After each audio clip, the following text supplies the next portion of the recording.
பெண்களுக்கு அதிகாரத்தை நாங்க கொடுக்க போறோம். எத்தனை பேருக்கு நீ அதிகாரத்தை கொடுத்து கிழிச்ச? முஸ்லிம் பெண்களை விட முஸ்லிம் ஆண்களுக்கு நீ அதிகாரத்தை கொடுத்தாயா? பார்லிமெண்ட்ல இந்த பிஜேபியின் சார்பா ஒரு முஸ்லிம் எம்பி உண்டார், காங்கிரஸ் சார்பா இருக்கிறது, ஏனைய கட்சிகளின் சார்பாக இருக்கிறது, பிஜேபியின் சார்பாக ஒரு எம்எல்ஏ கிடையாது, ஒரு எம்பி கிடையாது. காரணம் முஸ்லிம்கள் அதிகாரத்திற்கு வரக்கூடாது என்று திட்டத்தோடு செயல்படுகிற இந்த கூட்டம் முஸ்லிம் பெண்களுக்கு அதிகாரத்தை கொடுக்க போறாங்க. இவங்க கொடுப்பாங்களா? அல்கிஸ்பான் கதர்னால அந்த பெண்ணுக்கு நீதி வழங்காத நீங்கள் ஆசிபாவை கோவில் கருவறையில் வைத்து பாலியல் வன்புணர்வு செய்த கூட்டம் விடுதலையாகி வெளியே வருகின்ற பொழுது மாலை அணிவித்து வரவேற்பு செய்த நீங்கள் எங்க பெண்களை பத்தி கவலைப்படுறீங்களா? எங்க பெண்களுக்கு நீங்க அதிகாரத்தை கொடுக்க போவதாக சொல்வதை நாங்க நம்பணுமா? அந்த அளவுக்கு நாங்கள் ஒன்றும் முட்டாள்கள் அல்ல. இவர்கள் வக்ஃபோடு நிறுத்த மாட்டார்கள், பொது சிவில் சட்டம் என்று அடுத்து வருவார்கள். நாம் நம்முடைய உள்ளத்தில் ஆழமாக பதிவு செய்ய வேண்டும். மே மாதம் 7ஆம் தேதி உச்சநீதிமன்றத்தில் இந்த வழக்கு வருது. நீங்கள் அதிகாரத்திற்கு பயந்து அநியாயமான முறையில் தீர்ப்பளித்தால் நாங்கள் வேடிக்கை பார்த்துக் கொண்டிருக்க மாட்டோம். நாடே திணறுகிற வகையில் ஜனநாயக பூர்வமான போராட்டங்களை வீரியத்தோடு நாங்கள் முன்னெடுப்போம். ஒன்றை மாத்திரம் நாங்கள் உறுதியாக சொல்லிக் கொள்வோம். நீங்க பயங்காட்டி பூச்சாண்டி காட்டி சட்டம் அதிகாரம் இதையெல்லாம் காட்டி எங்களை பயமுறுத்தலாம் நினைச்சா உன் அதிகாரத்துக்கு நாங்கள் ஒருபோதும் பயப்பட மாட்டோம். அஸ்ஸலாமு அலைக்கும் வரஹ்மத்துல்லாஹி வபரகாத்துஹு. கண்ணியத்திற்குரிய எல்லாம் உள்ள அல்லாஹ்வின் நல்லடியார்களே, எல்லாம் உள்ள அல்லாஹ்வின் மகத்தான கிருபையினால் தமிழ்நாடு தௌஹீத் ஜமாத்தின் சார்பாக ஏப்ரல் 25ஆம் தேதி முதல்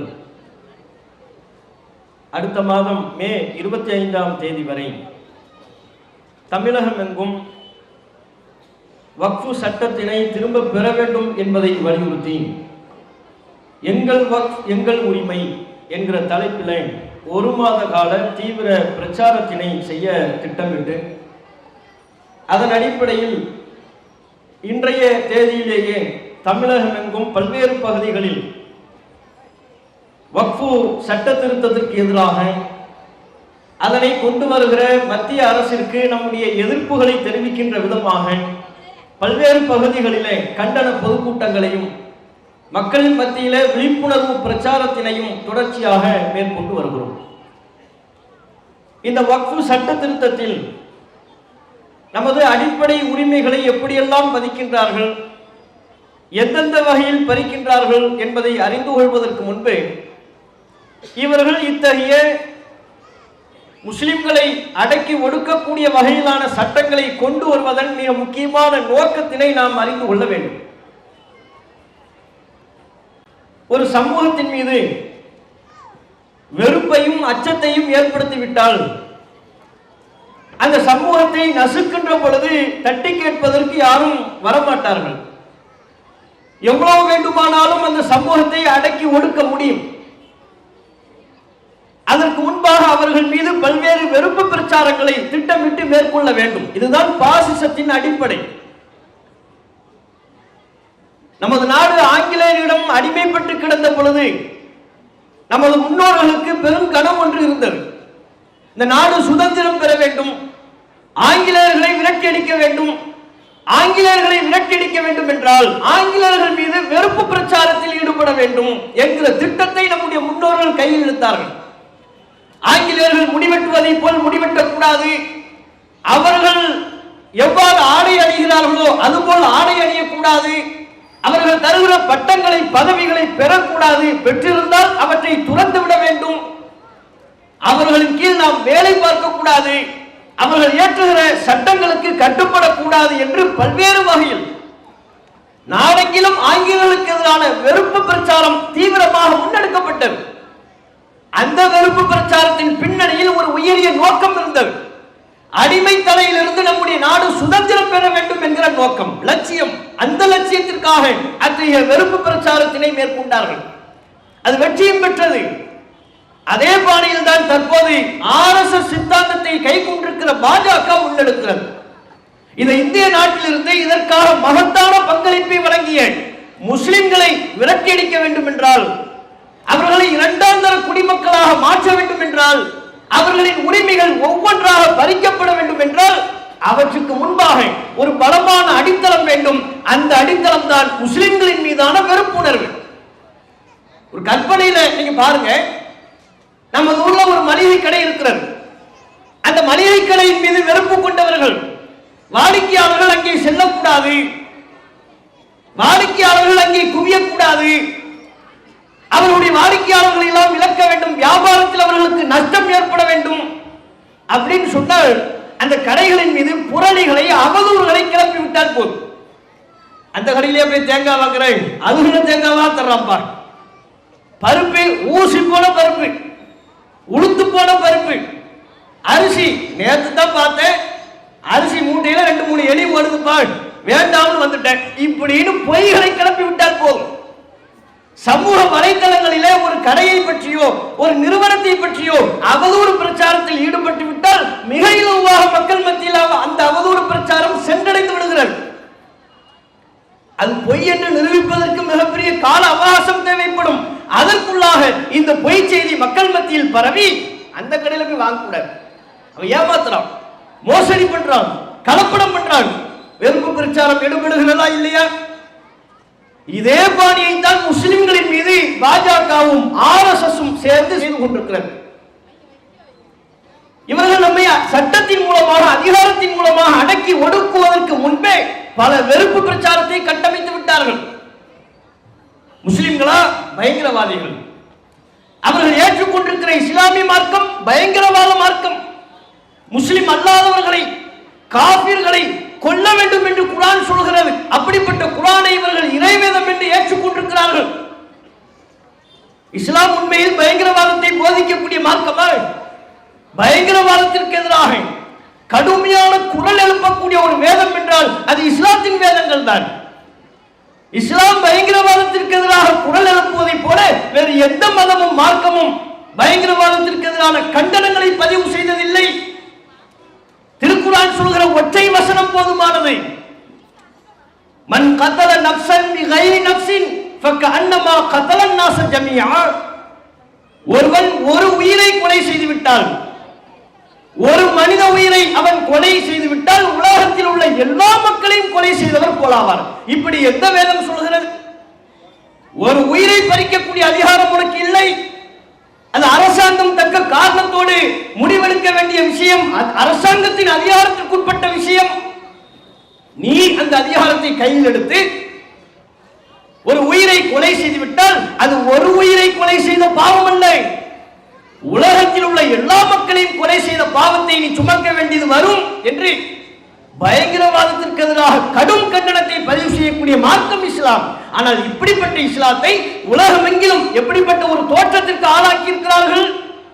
இஸ்லாம்னா பயங்கரவாதம், முஸ்லிம்கள் பயங்கரவாதிகள். முஸ்லிம்களை போல் இந்தியாவிலும் உலகத்திலும் சகிப்புத்தன்மை மிக்கவர்கள் வேறு யாரும் கிடையாது. உலக வரலாற்றை எடுத்துக்கொண்டால் எல்லா நாடுகளிலும் முஸ்லிம்கள் சிறுபான்மையின மக்களாக இருக்கின்ற பொழுது அவர்களின் அடிப்படை உரிமைகள் பறிக்கப்படுகிறது, திட்டமிட்டு நசுக்கப்படுகிறார்கள். பல நாடுகளை சொல்ல முடியும். பல நாடுகளில் உள்ள முஸ்லிம்களை பட்டியலிட்டு அவர்கள் அனுபவிக்கக்கூடிய வேதனைகளை குறிப்பிட இயலும். எங்கெல்லாம் முஸ்லிம்கள் சிரமப்பட்டுக் கொண்டிருக்கிறார்களோ, அடக்குமுறைகளை எதிர்கொண்டு கொண்டிருக்கிறார்களோ, எல்லா பகுதிகளிலும் முஸ்லிம்கள் சகிப்புத்தன்மையோடு தான் இருக்கிறார்கள். ஆனால் இவர்கள் சித்தரிப்பது முஸ்லிம்கள் பயங்கரவாதிகள். இஸ்லாத்தில் பெண் உரிமை இல்லை, பெண்களுக்கான அடிப்படை உரிமைகள் பறிக்கப்படுகிறது, பெண்கள் அடிமைப்படுத்தப்படுகிறார்கள். எப்படிப்பட்ட புனைவாதம்! இப்படிப்பட்ட ஒரு பொய், இது போன்ற ஒரு பொய் யாரும் பார்க்க முடியுமா? இஸ்லாம் 1400 ஆண்டுகளுக்கு முன்பே பெண்களுக்கு சொத்துரிமையை வழங்கியது. தான் யாரை திருமணம் செய்ய வேண்டும் என்கிற மணமகனை தேர்வு செய்யக்கூடிய உரிமையை வழங்கியது, விவாகரத்து செய்யக்கூடிய உரிமையை வழங்கியது, கல்வி கற்கின்ற உரிமை, மத வழிபாட்டிற்குள்ளே நுழையக்கூடிய உரிமை, இஸ்லாத்தை பிரச்சாரம் செய்யக்கூடிய உரிமை, அனைத்து உரிமைகளையும் வழங்கக்கூடிய மார்க்கம் இஸ்லாமிய மார்க்கம். இவற்றில் பல உரிமைகளுக்கு இன்றைக்கும் பல்வேறு நாடுகளிலே, என் தமிழ்நாட்டில் கூட சட்ட போராட்டத்தை நடத்த வேண்டிய நிலையில் இருக்கிறார்கள் பெண்கள் அந்த உரிமைகளை பெறுவதற்கு. எங்கள் அந்த ஆலயத்துக்குள்ள நுழைய விட மாட்டேங்கிறாங்க, எங்களுக்கு வழிபாடு செய்ய அனுமதி இல்லை, மறுமணம் செய்ய எங்களுக்கு அனுமதி இல்லை, எங்கள் மதம் தடுக்கின்றது. இப்படி பெண்களின் பல குரல்களை இந்திய நாட்டிலே கேட்க இயலும். அப்படியான எந்த கொடுமைகளையும் இஸ்லாமிய பெண்களுக்கு இஸ்லாம் வழங்கவில்லை. அவ்வளவு கண்ணியத்தை உயர்வுகளை வழங்கி இருக்கிற இந்த மார்க்கத்தை பற்றி இஸ்லாம் பெண்களை அடிமைப்படுத்துகிறது. பொய், புரணி. காரணம் என்ன? முஸ்லிம்களை ஒதுக்கல். இஸ்லாத்தின் பக்கம் யாரும் சென்று விடக்கூடாது. முஸ்லிம்களை நான் சட்டத்திற்கு அதிகாரத்திற்கு வந்ததற்கு பிறகு சட்டத்தின் மூலம் அவர்களை அடக்கி ஒடுக்கின்ற பொழுது இந்த முஸ்லிம்களுக்கு ஆதரவாக எவனும் குரல் எழுப்பிவிடக் கூடாது. அதற்கான அடித்தளம் இது 10-15 வருஷத்தில் போடப்பட்ட அடித்தளம் அல்ல, 20-30 ஆண்டுகளில் போடப்பட்ட அடித்தளம் அல்ல, நாடு சுதந்திரம் பெறுவதற்கு முன்பே போடப்பட்ட அடித்தளம். காந்தியை கொலை செய்கின்ற பொழுதே, இந்த நாடு சுதந்திரம் பெறக்கூடிய அந்த வேளையின் போதே இஸ்லாமிய வெறுப்பையும் கையில் துவக்கி விட்டார்கள். இஸ்மாயில் என்று பச்சை குத்தி காந்தியை கொலை செய்தவன் முஸ்லிம் என்கிற பொய்யை பரப்பி பிரிவினையின் போது அல்லது சுதந்திரத்தின் போது பல்லாயிரக்கணக்கான முஸ்லிம்கள் கொத்து கொத்தாக கொன்று குவிக்கப்படுவதன் பின்னணியில் இதே வெறுப்பு பிரச்சாரம் தான் இருந்தது. பாபர் மஸ்ஜித் நம்மிடமிருந்து பறிக்கப்படுவதற்கு இந்த வெறுப்பு பிரச்சாரத்தை பயன்படுத்திக் கொண்டார்கள். நம்ம பள்ளிவாசல்களை பறிக்கணும், நம்மை அடிமைப்படுத்தணும். சொந்த நாட்டில் இத்தனைக்கும் இந்த நாட்டில் அதிக உரிமை பெற்றவர்கள் இஸ்லாமியர்கள். வேறு எந்த சமுதாயத்தை காட்டிலும் சமூகத்தை காட்டிலும் இந்த நாடு சுதந்திரம் பெறுவதற்கு அதிக அளவில் ரத்தம் சிந்தியவர்கள் நமது முன்னோர்கள். இப்போது நம்மை அடக்கி ஒடுக்க வேண்டும் என்று நினைப்பவர்கள் யார்? இந்த RSS அந்த சித்தாந்தத்தை பரப்பக்கூடிய சங் பரிவார கும்பல். நாடு சுதந்திரத்தில் ஒரு சின்ன பங்காவது இவர்களுக்கு இருக்கா? அடிமைப்பட்டு கிடந்த வேளையில இந்த நாடு சுதந்திரம் பெற வேண்டும் என்பதற்காக பல்வேறு தலைவர்களாக ஏற்றுக்கொண்டு அவர்களின் பின்னணியில் அணிதிரண்டு வீதியில் வந்து போராடினார்களே. ஒரு பக்கம் காந்தியின் தலைமையை ஏற்றுக்கொள்கிறார்கள், இன்னொரு பக்கம் திப்பு சுல்தானின் தலைமையை ஏற்றுக்கொள்கிறார்கள், இன்னொரு பக்கம் நேதாஜியின் தலைமையை ஏற்றுக்கொள்கிறார்கள். எல்லோருடைய தலைமையும் ஏற்றுக்கொண்டு வீதியில் வந்து போராடியவர்கள் யார்? இந்தியாவில் உள்ள அத்தனை பேரும். அதில் அதிகமான உழைப்பை செலுத்தியவர்கள் நமது முன்னோர்கள்.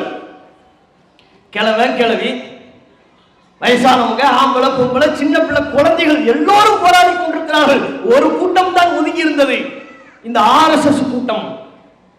ஒருத்த வந்து நின்னான களத்துல, ஒருத்த சிறைக்கு போனான.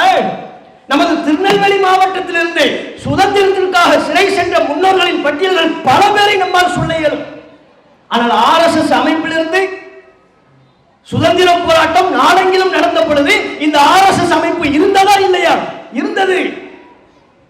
சுதந்திரத்திற்காக இவர்கள் செய்த பங்களிப்பு 0.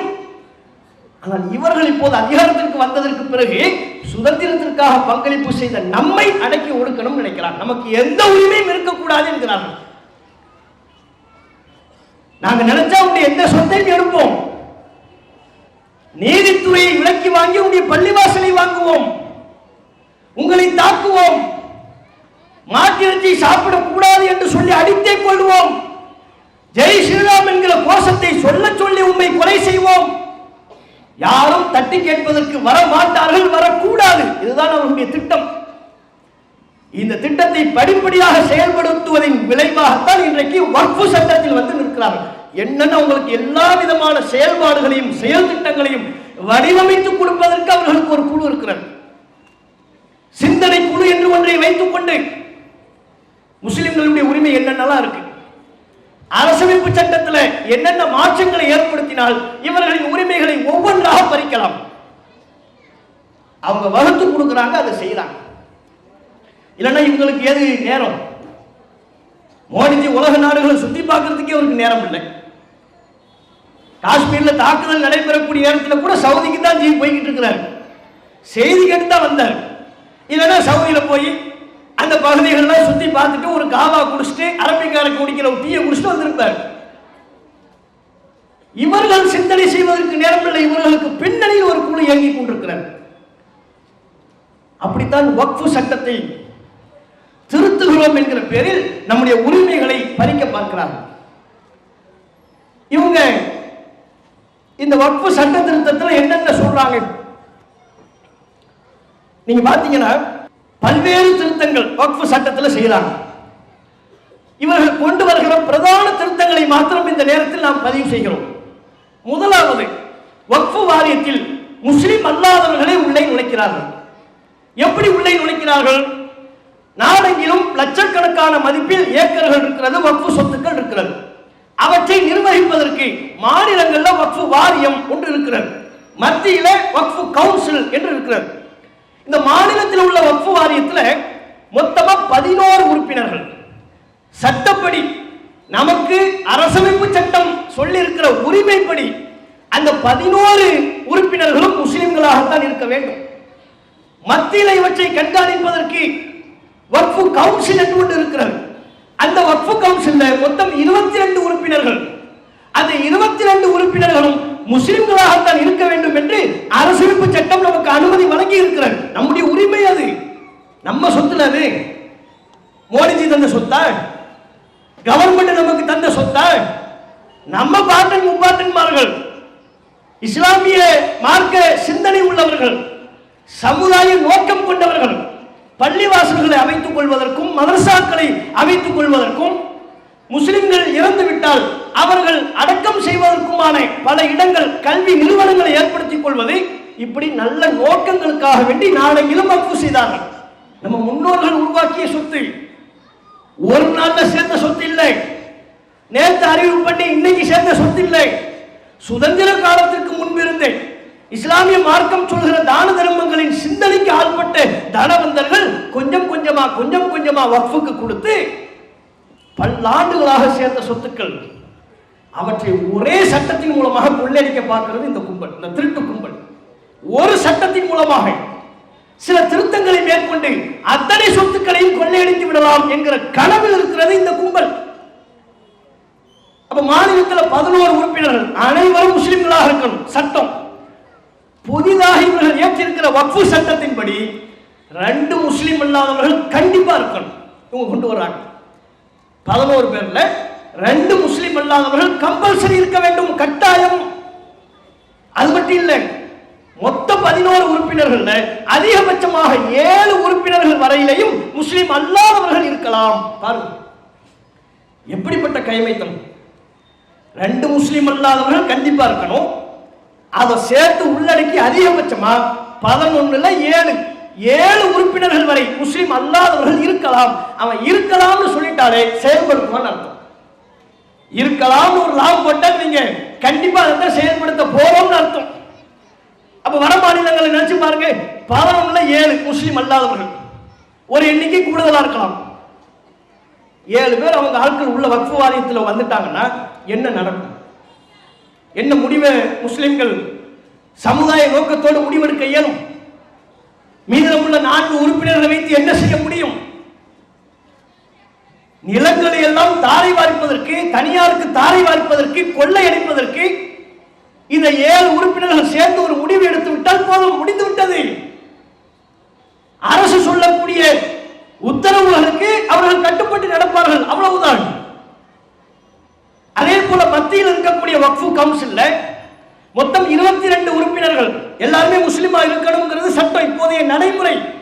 ஆனா அதுல இவங்க அதிலே 2 முஸ்லிம் அல்லாதவர்கள் கம்பல்சரி, மாநிலமா இருந்தாலும் சரி மத்தியா இருந்தாலும் சரி. இங்குள்ள வக்ஃபு வாரியத்திலையும் அங்குள்ள வக்ஃபு கவுன்சிலையும் 2 முஸ்லிம் அல்லாதவர்கள் கம்பல்சரி, கட்டாயம் என்கிறார்கள்.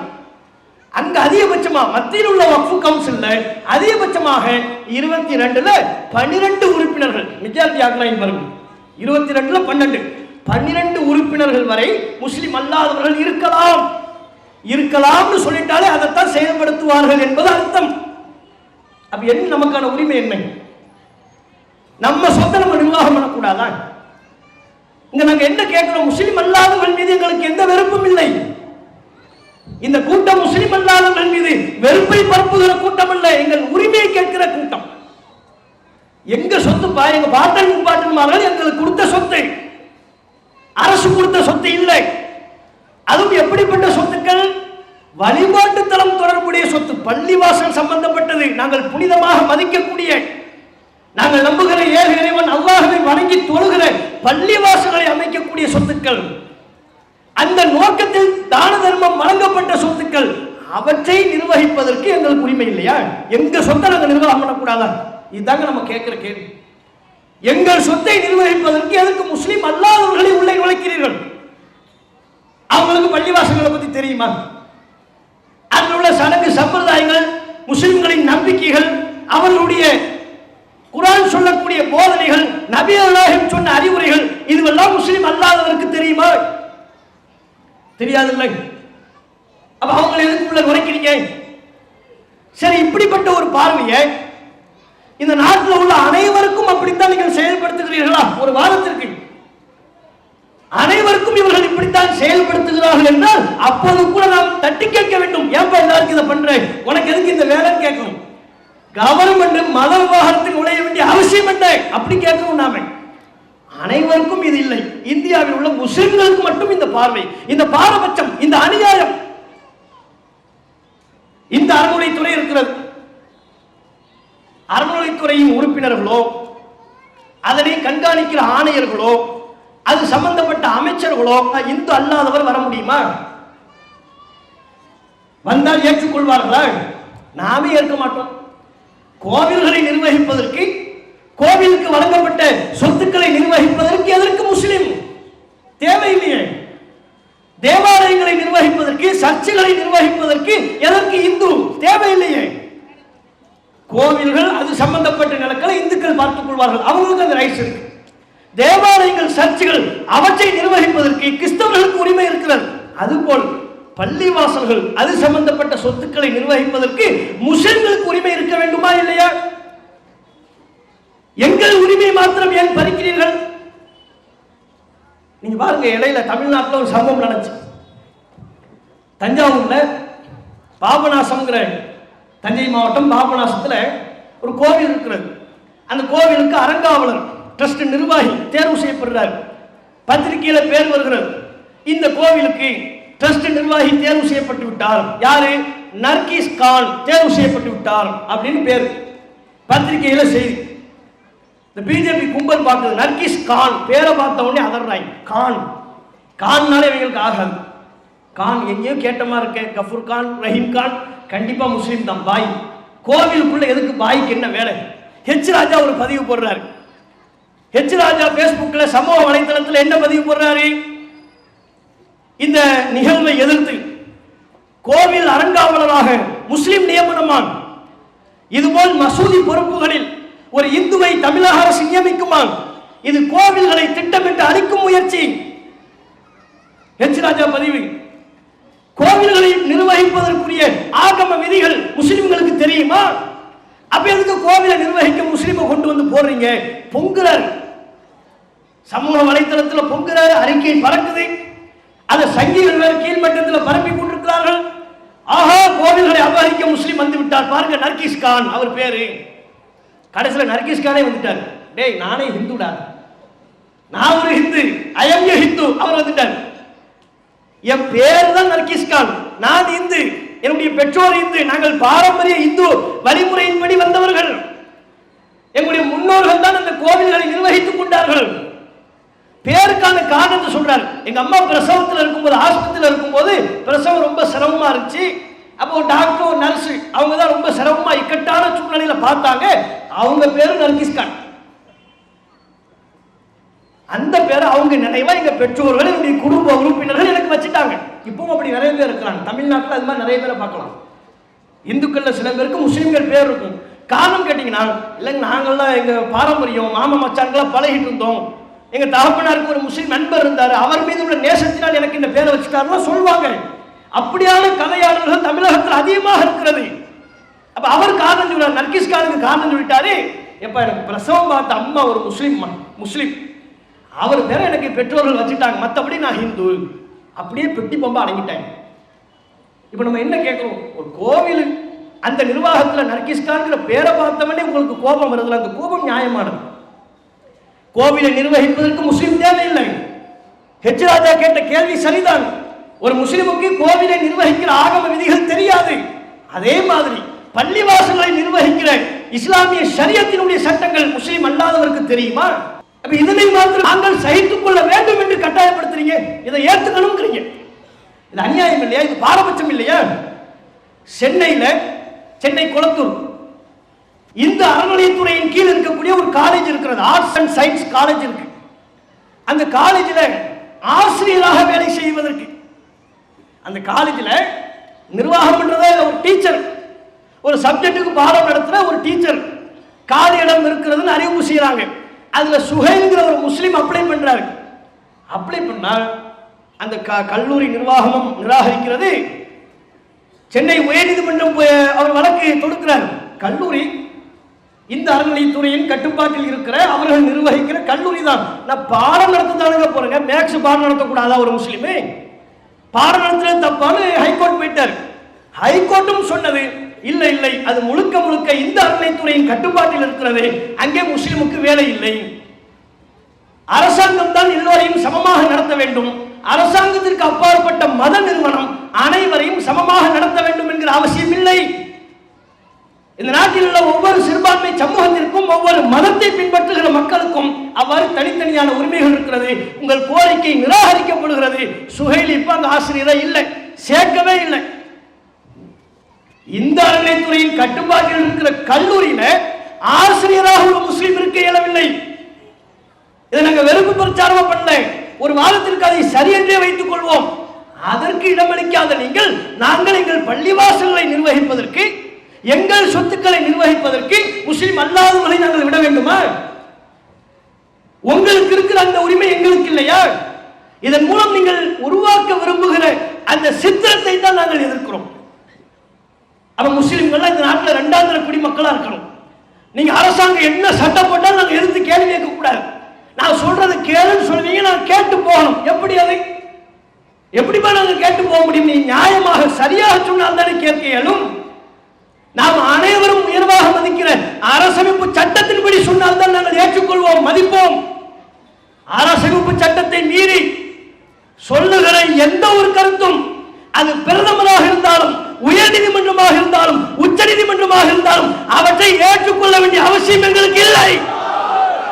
சட்டத்துக்கு உட்பட்டு சொல்லுங்க, நாங்கள் ஏற்றுக்கிறோம். நாங்கள் சட்டத்திற்கு கட்டுப்பட்டவர்கள், அரசமைப்பு சட்டத்தை பெரிதும் நேசிப்பவர்கள். அதுக்கு உட்பட்டு சொல்லுங்க. எல்லாருக்கும் உரிமை இருக்கு, எங்களுக்கு மட்டும் உரிமை இல்லைன்னா நாங்க கேட்டு போகணுமே. அப்ப நாங்க யார்? இந்த நாட்டுக்கு நாங்க யார்? எங்க முன்னோர்கள் சிந்திய ரத்தத்துக்கு என்ன பதில்? இந்தியா கேட்ல எங்க முன்னோர்களுடைய பேர்கள் இருக்கிறதே வரிசையாக, அதுக்கு அர்த்தம் இல்லையா? எங்களுடைய முன்னோர்கள் சிந்திய ரத்தம் எல்லாம் வீணா? இந்த நாட்டை உருவாக்குவதற்கு நாங்கள் பட்ட பாடுகள், உழைப்புகள் எல்லாமும் கற்பனையா? இந்த கேள்வி எங்களுக்கு வருமா வராத? இதுக்கு ஒரு நியாயமான பதிலை அரசாங்கம் சொல்ல வேண்டுமா இல்லையா? நீங்க இதுல இன்னொன்னு பாருங்க, மதுரையில நம்ம வக்ஃபு சார்பா ஒரு கல்லூரி இருக்கிறது, முகையத் ஷா வக்ஃபு கல்லூரி என்பது அதனுடைய பெயர். 1968 இருந்து அந்த கல்லூரி செயல்பட்டுக் கொண்டிருக்கிறது. இந்தியாவிலேயே வக்ஃபு சார்பா ஒரு கல்லூரி இயங்குகிறது என்று சொன்னால் அது மதுரையில தான். மதுரை இந்த ஒரு கல்லூரி தான் இருக்கு, முகையத் ஷா வக்ஃபு கல்லூரி அப்படின்னு. இதுல எந்த பாரபட்சமும் இல்லை. அந்த கல்லூரியில ஆசிரியர்களாக முஸ்லிம் அல்லாதவர்கள் இருக்கிறார்கள், அந்த கல்லூரியில மாணவர்களாக முஸ்லிம் அல்லாதவர்கள் இருக்கிறார்கள், சிறுபான்மை சமூகத்தை சார்ந்தவர்கள், பெரும்பான்மை மக்கள் எல்லோரும் அந்த கல்லூரியில் படித்து பயன்பெற்றுக் கொண்டிருக்கிறார்கள். நாங்கள் எந்த வெறுப்பையும் செய்யலையே. எங்கள் உள்ளத்தில் எந்த விதமான வெறுப்போ வன்மமோ கிடையாது. நாங்கள் கேட்கிறது, நாங்கள் நடத்தக்கூடிய கல்லூரியில் யாரும் வந்து படிக்க கூடாது என்பது எங்கள் கோரிக்கை அல்ல. அப்படியான சிந்தனை எங்களுக்கு கிடையாது. நாங்கள் கேட்பது, எங்கள் சொத்தை நாங்கள் நிர்வகிக்கிறோம், எங்களுக்கு நிர்வகிக்க தெரியும், எங்களை திருடர்களாக சித்தரிக்காதீர்கள், எங்களை மோசடி கும்பலாக சித்தரிக்காதீர்கள், எங்களை கண்ணிய குறைவாக சித்தரிக்காதீர்கள், அதை நாங்கள் ஒருபோதும் ஏற்றுக்கொள்ள மாட்டோம். இதான் நாங்கள் சொல்றது. அடுத்து இவங்க சட்டத்துக்கு காரணம் சொல்லும் போதெல்லாம் மோடிஜி ரொம்ப பிரமாதமா சொல்வார். மேரா பஹியோ மேரா பெஹ்னோ ஆரம்பிச்சாருன்னா 1/2 மணி நேரம் மூச்சு விடாம பேசுவார். ஆனா நீங்க சொல்ற காரணத்துக்கும் கொண்டு வருகிற சட்ட விதிகள் திருத்தங்களுக்கும் எந்த சம்பந்தமும் இருக்காது. வக்ஃபு சட்ட திருத்தத்திற்கு இவர்கள் சொன்ன காரணம் என்ன? முஸ்லிம்கள் எவ்வளவு பேர் கஷ்டப்பட்டு இருக்கிறாங்க தெரியுமா? வீடு இல்லாம கஷ்டப்படுறாங்க. சரி, அவங்களுக்குலாம் நாங்க வீடு கட்டி கொடுக்க போறோம். யார்? நீயாப்பா? ஒண்ணு நாங்க நம்பணுமா? ஊப்பியில புல்டோசரை கொண்டு முஸ்லிம் வீடுகளை இடித்த கையவர் கூட்டம் யார்? குறிவைத்து ஒரு நிலத்தை ஆக்கிரமிப்புங்கிறாங்க. உதாரணமா இந்த இடத்தை வைத்துக்கலுங்க, இதெல்லாம் ஆக்கிரமிப்புங்கிறாங்க. நடுவுல உள்ள வீட்டை மட்டும் இடிக்கிறாங்க. கேட்டா ஆக்கிரமிப்பு. அது எப்படிப்பா நடு வீடு மட்டும் ஆக்கிரமிப்பா இருக்குமா? அவன் தான் முஸ்லீம், மீதமுள்ளவர்கள் முஸ்லிம்கள் அல்ல. ஆகவே இவர்கள் டெல்லியில, ஊபியில, ஏனைய பிஜேபி ஆளக்கூடிய வட மாநிலங்கள்ல குறிவைத்து முஸ்லிம்களின் வீடுகளை புல்டோசர்களை கொண்டு இடித்தீர்களே. நீயா எங்க சமூகத்துக்கு வீடு கட்டி தர போகிறாய்? வீடு கட்டி தரத்துக்காகத்தான் வக்ஃபு சட்ட திருத்தமா? அப்படி எதுவுமே அதுல இல்லையப்பா. நீ வீட்டை இடிக்கிற கூட்டமாச்ச ஒண்ணு எப்படி நாங்க நம்புவோம்? உங்களை நாங்க எந்த கூற்றின் அடிப்படையில் நம்புவது? எந்த காலத்துல எங்களுக்கு நீ வீடு கட்டி கொடுத்தாலும் ஒரு சம்பவம் சொல்லு. குஜராத்தில் வீடு கட்டி கொடுத்தீங்களா? நீங்க முதல்வராக இருந்த காலத்துல இருந்து இப்ப பிரதமராக 10 ஆண்டுகளுக்கு மேலாக பதவியில் இருக்கிற இந்த காலத்தையும் சேர்த்து எடுத்துக் கொள்ளுங்கள். நீங்கள் முஸ்லிம்களுக்கு வீடு கட்டி கொடுத்த சம்பவம் எங்க நடந்துச்சு? எங்க கனவுல கூட அப்படி வராது. உங்க கனவுலையாவது மோடிஜி வீடு கட்டி கொடுக்குற மாதிரி கனவு வருமா? வருமா உங்களுக்கு? வீட்டை இடிக்கிற மாதிரி புல்டோசர் தான் கொண்டு இடிச்சிருவாங்களோ? வட மாநிலத்தில் அப்படித்தானப்ப எங்க சமுதாயத்தை பாடாப்படுத்துறீங்க. அவங்க போராட்டத்துக்கு வரவிடாம அச்சுறுத்துவதே. நீ வந்தா லிஸ்ட் எடுக்கிறாங்க. இப்போது இந்த வக்ஃபு சட்ட திருத்தத்தை எதிர்த்து வட மாநிலங்களில் முஸ்லிம்கள் கிளர்ந்தெழுந்து போராடினார்கள். அவங்களை குறி வச்சு அவங்களுக்கு நோட்டீஸ் அனுப்புகிறார்கள். ஊபியில எல்லாரும் 2 லட்சம் 3 லட்சம் பிணை தொகை கட்ட வேண்டும். எதுக்கு? போராடியதற்கு. போராடினதுக்கு எவ்வளவு 2 லட்சம் கட்டணும்னு சொன்னா எப்படிப்பா? வட மாநிலத்தில் அந்த கொடுமை நடக்கிறது. இவர்கள் நமக்கு வீடு கட்டி தர போறாங்க. நம்ம நம்பணும். என்னமோ அடுக்குமாடி கட்டணம்லாம் கட்டி மேல ஸ்விம்மிங் பூல்லாம் வச்சு எது வக்ஃபு நிலத்துல இவர் கட்டி தருவார்னு சொல்வார். நம்ம நம்பணுமா? இவங்க கொண்டு வருகிற ஒவ்வொரு திருத்தத்தின் பார்கள் எப்படி இவங்க சித்தரிக்க முனைகிறார்கள் பாருங்க. ஒருத்தர் இஸ்லாத்தை ஏத்துக்கிட்டார். இஸ்லாத்தை ஏத்துக்கிட்டார். அவர் 5 வருஷத்துக்கு வக்ஃபு பண்ணக்கூடாது. இப்போ கொண்டு வந்திருக்கிற சட்ட திருத்தத்தின்படி. இதற்கு முந்தைய சட்டத்தில் அப்படி எந்த விதிகளும் இல்லை. யாரும் வக்ஃபுக்கு தானம் செய்யலாம். இப்போது அவர்கள் கொண்டு வந்த திருத்தத்தின்படி இஸ்லாத்தை ஏற்றுக்கொண்ட ஒருவர் 5 வருட காலத்திற்கு பிறகே வக்ஃபு செய்ய முடியும். அப்ப 5 வருஷம் அவருக்கு வக்ஃபு செய்யக்கூடிய உரிமை இல்லை. ஏன் இல்லை? ஏன் இல்லை நாங்க கேட்கிறோம். ஏன் 5 வருஷம் கழிச்சு அவர் வக்ஃபு பண்ணணும்? இன்னைக்கு இஸ்லாத்தை ஏத்துக்கிட்டார், கலிமா சொல்லிட்டார், இஸ்லாத்தின் கொள்கையை ஏற்றுக்கொண்டு விட்டார்.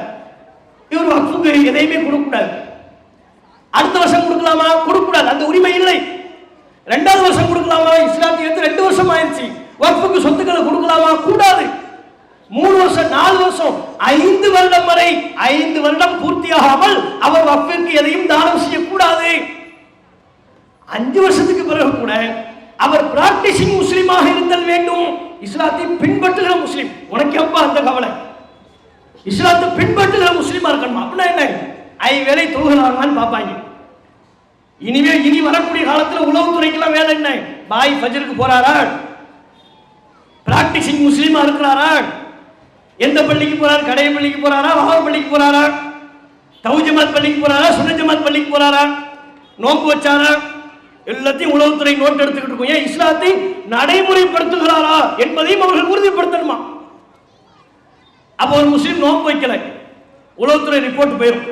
இந்த மாதிரி இந்த தெருவில் இருக்கிற அவர் இந்த பாய் நோன்பு வைக்கல, நம்மளால நோன்பு வைக்கல. முதல் நோன்பு வச்சாரு, அடுத்து 27 அந்த நோன்பு தான் வச்சாரு. அடுத்து ஸ்ட்ரைட்டா பாய் பெருநாளுக்கு வந்துட்டாரு. இடைப்பட்ட எந்த நோன்புமே வைக்கல. இவர் பிராக்டிசிங் முஸ்லீமாக இல்லை. ஆகவே இவர் வக்ஃபு செய்வதற்கு தகுதி இல்லை. என்னங்கடா அவங்க சட்டம்? இன்னொருத்தர் லிஸ்ட் எடுப்பாங்க. ஆனா அவன் அப்துல் காதர் இவர் என்னப்பா வக்ஃபு செய்யலாமா? இவர் இஸ்லாத்தை ஏத்து 5 வருஷம் ஆயிடுச்சு. ஆனா பாய் இன்னும் ஹஜ்ஜிக்கு போகவே இல்லையே. அவன் டீ குடிக்கவே கஷ்டப்பட்டு இருக்கான். அவன் எங்க ஹஜ்ஜிக்கு போவான்? இவங்க கொண்டு வந்திருக்கிற திருத்தத்தை பாருங்க. இஸ்லாத்தை நடைமுறைப்படுத்துகிற முஸ்லீமா இருக்கணும். உனக்கு என்ன கவலை? அது எங்களுக்குள் நாங்கள் செய்யக்கூடிய சீர்திருத்த பிரச்சாரம். அவன் தொழுகிறான், தொழுகல, உனக்கு என்ன கவலை? நீ எங்களை பத்தி கவலைப்படவே வேண்டாம். நீ எங்களை கவலைப்பட்டால் எங்களுக்கு பயமே. நீ எங்களை பத்தி சிந்திக்க ஆரம்பிச்சா, எங்களை பற்றி கவலைப்பட ஆரம்பித்தால் அப்போதுதான் நாங்கள் கவலைப்பட துவங்க வேண்டியதாக இருக்கிறது. வீதி வீதியாக இறக்க வேண்டியதாக இருக்கிறது. இந்த மக்களை போராட்டத்திற்காக அழைக்க வேண்டிய தேவை ஏற்படுகிறது. ஆகவே மத்திய அரசாங்கத்திற்கு நாம் சொல்லிக் கொள்வது, மோடி அமித்ஷா கும்பலுக்கு நாங்கள் சொல்லிக் கொள்வது, இந்திய முஸ்லிம்களை பற்றி நீங்கள் கவலைப்படாதீர்கள். நீ ஏன் கவலைப்படுற? அப்படி நம்முடைய உரிமை பறிப்பு தானே. என்ன சித்தரிக்க பார்க்கிறாங்க தெரியுதா உங்களுக்கு? 5 வருஷத்துக்குள்ள அவன் வக்ஃபு செய்யக்கூடாது, வக்ஃபு செய்தால் செல்லாது அப்படின்னு சொல்ல வருவதன் மூலமா இவங்க மத மாற்றத்தில் ஈடுபடுறாங்க. ஏமாத்தி கூட்டு வந்துருவாங்க, ஆசை காட்டி இஸ்லாத்துக்கு கூட்டு வந்துருவாங்க, பொருளாதாரத்தை கொடுத்து இஸ்லாத்துக்கு கூட்டு வந்துருவாங்க. அவன் சுதாரிப்பு நிலைக்கு வரத்துக்கு எப்படியும் ஒரு 5 வருஷம் ஆகும். பாருங்க, கணக்க பாருங்க. நாமெல்லாம் நமக்கு வேற வேலை பொழப்பே இல்லை. எல்லாரையும் கட்டாயப்படுத்தி இஸ்லாத்துக்கு கூட்டு வந்தது. வாழ் முனையில் இஸ்லாத்துக்கு கூட்டு வர்றோமா? நம்ம தான் வாழ் முனையில் இஸ்லாத்துக்கு கூட்டு வர்றது மட்டும் இல்லாம ஆசை காட்டி இஸ்லாத்துக்கு வரவழைத்து அவனை மூலச்செலவை பண்ணி பள்ளிவாசலுக்கும் சொத்தை கொடு, வக்ஃபு பண்ணு அப்படின்னு சொல்லிடுவோமா? அப்படி சொல்லக்கூடாது என்பதற்காக இந்த தீய நோக்கத்தில் முஸ்லிம்களை திருடர்களாக சித்தரிக்கிற, அயோக்கியர்களாக சித்தரிக்கிற அயோக்கியத்தனத்தை தவிர்த்து இந்த சட்டத்தில் வேறு என்ன இருக்கிறது? சரி, 5 வருஷம் இஸ்லாத்தை ஏத்துக்கிட்டு 5 வருஷம் வக்ஃபு பண்ணக்கூடாது. அந்த 5 வருஷத்துல அரசாங்கத்துக்கு அவர் எதுவும் சொத்து தரலாமா? அதுக்கு தடை இல்லை. பிஜேபிக்கு டொனேஷன் தரலாமா? நேரத்தா இஸ்லாத்தை ஒருத்தர் ஏத்துக்கிட்டார். பிஜேபிக்கு வந்து தலைவர்கிட்ட, மாநில தலைவர்கிட்ட போய் அமௌண்ட் கொடுக்குறாரு. இந்தாங்க உங்க கட்சி தேர்தல் பிரச்சாரத்துக்கு, நீங்கள் செய்கிற வெறுப்பு பிரச்சாரத்திற்கு, நீங்கள் தமிழகத்தில் உருவாக்க முடிகிற கலவரத்திற்கு இந்த பணத்தை பயன்படுத்திக் கொள்ளுங்கள். ஒருத்தர் வந்து தர்றான், ஒரு அயோக்கிய பையன் வந்து தர்றான்னு வைங்க. அதை தடுக்கிறதுக்கு சட்டம் இருக்கா? இஸ்லாத்தை ஏத்துக்கிட்ட ஒருத்தன் எப்போது வேண்டுமானாலும் அரசாங்கத்திற்கு நிதி தரலாம், இவர்கள் கட்சிக்கு நன்கொடை கொடுக்கலாம், பள்ளிவாசலுக்கு வக்ஃபு செய்யக்கூடாது. என்னங்கடா உங்க சட்டம்? இது என்ன நியாயம்? இது எங்களை தவிர்த்து வேறு யாருக்கும் இப்படி இந்த நாட்டில் சட்டம் இருக்கிறதா? இந்துவாக ஒருவர் இன்னைக்கு மாறிவிட்டார். இந்த நாட்டில் தான் மதமாற்றம் யாரும் தாமாக விரும்பி எந்த மதத்தையும் ஏற்றுக்கொள்ளக்கூடிய உரிமை இருக்கிறது அல்லவா? ஒருத்தர் இந்துவாயிட்டார். அவர் அறநிலைத்துறைக்கு தம்முடைய சொத்துக்களை கொடுப்பதற்கு எதுவும் வரையறை இருக்கா? 1 வருஷம் கழிச்சு தான் கொடுக்கணும், 2 வருஷம் கழிச்சு தான் கொடுக்கணும், 5 வருஷம் கழித்து தான் கொடுக்கணும்னு சட்டம் இருக்கா? ஒரு சட்டம் கிடையாது. எப்போது வேண்டுமானாலும் அவர் அறநிலைத்துறைக்கு தம்முடைய சொத்துக்களை எழுதி கொடுக்கலாம். ஒரு கிறிஸ்தவருக்கு இப்படி ஒரு சட்டம் இருக்கிறதா? இந்த ஒப்பீடு நாம காட்டுவது வெறுப்புக்கு அல்ல, எங்களுடைய உரிமையை கிளைம் பண்றதுக்கு. யாருக்கும் இந்த சட்டம் இல்லாம எனக்கு மாத்திரம் ஏன் இந்த சட்டம்? அப்ப நீங்கள் என்ன சொல்ல வருகிறீர்கள்? எங்களுடைய உரிமையை எப்படி நீங்கள் பறிக்கிறீர்கள்? அந்த ரைட்ஸ் உனக்கு யார் கொடுத்தாங்க? இதை நம்ம கேட்கிறோம். 5 வருஷம் கழிச்சு தான் கொடுக்கணும்னா அதை சொல்றதுக்கு நீ யாருப்பா? உனக்கு யார் அந்த அதிகாரத்தை கொடுத்தது?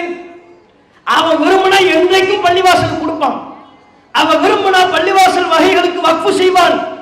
அதை தடுக்கிற அதிகாரம் அரசாங்கத்திற்கு இல்லை, ஆனால் சட்டத்தின் மூலம் தடுக்க பார்க்கிறார்கள். அடுத்து இவர்கள் முஸ்லிம் அல்லாதவர்கள் யாரும் வக்ஃபு செய்யக்கூடாது. இந்த சட்ட திருத்தம் நமது நாட்டை பொறுத்தவரை சரி தவறுக்கு அப்பாற்பட்டு ஆரம்ப காலத்திலிருந்தே இந்து மன்னர்கள் பள்ளிவாசல் வகைகளுக்கு ஏராளமா வாரி வழங்குவாங்க. அதே போல முஸ்லிம்கள், நவாபுகள், சாமானிய முஸ்லிம்கள் கோவில்களுக்கு நிறைய கொடுப்பாங்க. இந்துக்கள் முஸ்லிம்களுக்கு கொடுப்பதும் முஸ்லிம்கள் இந்துக்களுக்கு கொடுப்பதும் நமது நாட்டில் ஏராளம் இருக்கிறது. குறிப்பா தமிழ்நாட்டில் ஏராளமான உதாரணம் இருக்கிறது. சென்னை மயிலாப்பூர்ல கபாலீஸ்வரர் கோயில் இருக்கிறது. அந்த கோவில் குளத்தை கொடுத்தவர் ஒரு முஸ்லிம், ஆற்காடு நவாப். அவர் தான் இனாமா கொடுத்தார். இந்துக்கள் பயன்படுத்துகிற தமிழகத்தில் ஏராளமான இடங்கள் முஸ்லிம் மன்னர்கள், நவாபுகள் கொடுத்த சொத்துக்கள் ஏராளம் இருக்கிறது. தனிப்பட்டியல். அவர் முஸ்லிம் மன்னர்கள் இந்துக்களுக்கு கொடுக்கிறது, இந்து மன்னர்கள் முஸ்லிம்களுக்கு கொடுக்கிறது சர்வசாதாரணமா நம்ம நாட்டில் நடைமுறையில் இருக்கிறது. இவன் சட்டம் கொண்டு வர்றான், முஸ்லிம் அல்லாதவர்கள் வக்ஃபிற்கு எதையும் வழங்கக்கூடாது, அந்த ரைட்ஸ் இல்லை, வழங்கினால் செல்லாது. இவன் எப்படி சட்டம் கொண்டு வராங்க பாருங்க. முஸ்லீம் அல்லாதவர்கள் வக்ஃபுக்கு எந்த சொத்தையும் கொடுக்கூடாது, ₹1 கூட கொடுக்கூடாது. ஆனால் வக்ஃபு சொத்தை முஸ்லீம் அல்லாதவர்கள் நிர்வகிக்கலாம், நம்மளை அதிகாரப்படுத்தலாம். நம்ம சொத்தை கண்காணிக்கிற உரிமை இருக்கு, கேள்வி கேட்கிற உரிமை இருக்கு, பள்ளிவாசலை பார்வையிட உரிமை இருக்கிறது, முத்தவள்ளிகளை கேள்வி கேட்கிற உரிமை இருக்கிறது. ஆனா வக்ஃபுக்கு ₹1 போடுற உரிமை கிடையாது. என்ன சட்டம் இது? எங்க முத்தவள்ளிகளை, எங்க ஜமாத் நிர்வாகிகளை பள்ளிவாசல் சொத்துக்களை பற்றி கணக்கு கேட்க நீ யாரு? நீ கொடுத்த சொத்தா? திரும்ப திரும்ப கேட்கிறோம், அரசாங்கம் எங்களுக்கு கொடுத்த சொத்து அல்ல, எங்கள் சொத்து. எங்கள் சொத்தை முஸ்லிம் அல்லாதவர்கள் நிர்வகிக்கலாம், ஆனால் முஸ்லிம் அல்லாதவர்கள் ₹1 கூட வக்ஃபுக்கு தான தர்மம் செய்யக்கூடாது. இது அயோக்கியத்தனமான சட்டமா இல்லையா?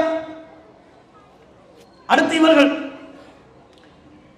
நீங்க பாருங்க, நம்ம நாட்டில் லிமிடேஷன் ஆக்ட்னு ஒன்று இருக்கு, வரம்பு நிர்ணய சட்டம்.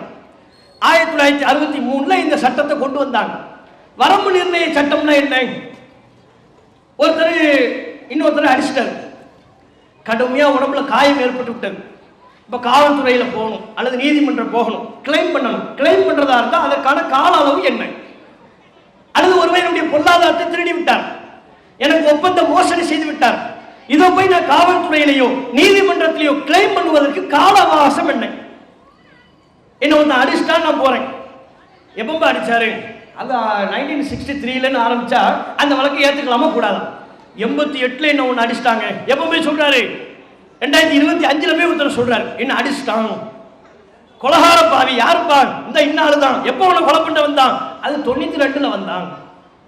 எப்போ போறாரு? 25 போய் கிளைம் பண்ண போறாரு. இப்படி போலாமா? இதுக்கு ஒரு வரம்பு நிர்ணய சட்டத்தை கொண்டு வருகிறார்கள், லிமிட்டேஷன் ஆக்ட். காயம் ஏற்படுத்தினால் அதை ஒரு வருஷத்துக்குள்ள போய் கிளைம் பண்ணணும். என்ன அடிச்சிட்டான், என் கையை ஓடிச்சிட்டான் அப்படின்னு நீ வழக்கு தொடுப்பதா இருந்தா, நீதிமன்றத்திற்கோ காவல்துறைக்கோ செல்வதாக இருந்தா ஒரு வருஷத்துக்குள்ள போகணும். ஒரு வருஷம் தாண்டி அவன் என்ன அடிச்சிட்டான்னு சொன்னா காவல்துறை அந்த வழக்கை எடுத்துக்கொள்ள வேண்டிய அவசியம் இல்லை. நீதிமன்றம் அந்த வழக்குகளில் புறக்கணிக்கலாம், நிராகரிக்கலாம். இதான் வரம்பு நிர்ணய சட்டம். ஒப்பந்த விதிமீறல், ஒப்பந்தத்துக்கு அதிகபட்சம் 5 வருஷம் அல்லது 6 வருஷம்.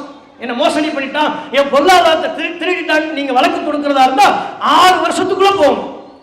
அது மாதிரி சொத்துக்களுக்கு 12 வருஷம் ஒரு லிமிட் இருக்கு. என் நிலத்தை காலி இடத்தை அபகரிச்சிட்டாங்க, போய் வீடு கட்டிட்டான், என் நிலத்தை இவன் பிடிங்கி விட்டான் அப்படின்னு போய் வழக்கு கொடுப்பதா இருந்தா 12 வருஷம்.